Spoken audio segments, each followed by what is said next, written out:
Els següents quaderns són els quaderns d'entreteniment del Picanyol, de tota la vida.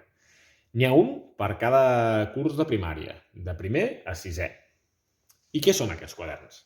Són quaderns que treballen de tot. Aquest, per exemple, seria el de primer. Tenen des de laberints, des de jocs de comprensió, des de buscar diferències, tenen una miqueta de tot. Són els clàssics per passar-s'ho bé a l'estiu. Al final hi ha el solucionari.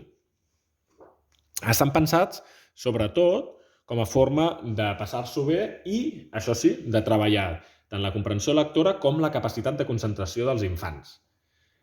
A la vegada, a l'estar en blanc i negre, permeten que els nens també els puguin pintar.